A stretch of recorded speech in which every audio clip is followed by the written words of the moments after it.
अस्सलाम वालेकुम। आप देख रहे हैं पीए न्यूज एचडी और मैं हूं आपके होस्ट सादिया बतूल।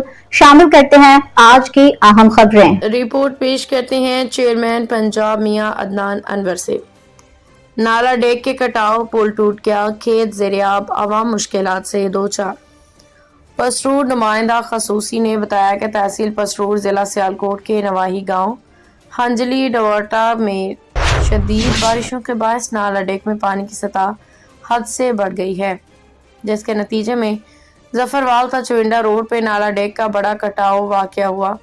कटाव के बायस न सिर्फ सड़क का वसी हिस्सा बह गया बल्कि पुल भी टूट गया और करीबी ज़रूरी ज़मीनें भी ज़ेरियाब आ गईं।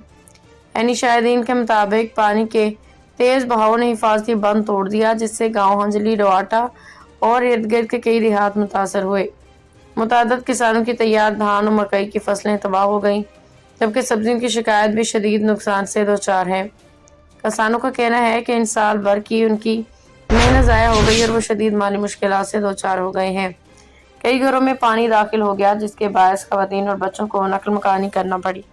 आमदोरफ्त का निज़ाम भी दरम बरम होकर रह गया। डिप्टी कमिश्नर सियालकोट ने वाक़या का नोटिस लेते हुए रेस्क्यू टीमों को फौरी बहाली का काम करने का हिदायत की। उनका कहना था कि ज़िले इंतज़ामिया मुतासरा अवाम को हर मुमकिन रिलीफ फराहम करेगी और किसानों के नुकसान का तखमीना लगा के हुकूमत पंजाब को रिपोर्ट भेजी जाएगी। मुकामी एमएनए एमपीए ने भी मौका पर पहुंच के मुतासरा खानदानों से मुलाकात की और हुकूमत की तरफ से भरपूर ताउन की दहानी कराई। उनका कहना था कि नाला डेक के बंद को मजबूत बनाने, मुस्तकिल हल निकालने के लिए सूबाई हुकूमत से फंड्स फराहम करवाए जाएंगे।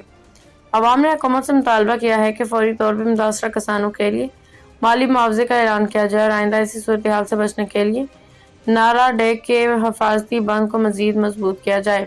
पंजाब में गुजरात, गुजरांवाला, सियालकोट, नारोवाल, लाहौर का सूर शदीद बारिशों का अमकान अगले 12 से 24 घंटों के दौरान जहलम, चकवाल, मंडी बहाउद्दीन, हाफिजाबाद, ननकाना साहिब, चूनिया और पाकपतन में शदीद बारिशें मुतवक्की हैं। शेबी इलाकों में सैलाबी सूरत हाल समेत नदी नालों में तुगयानी का खदशा है। न्यूज स्टूडियो से अब तक के लिए इतना ही। मजीद खबरों और अपडेट्स के लिए देखते रहिए पीए न्यूज एचडी।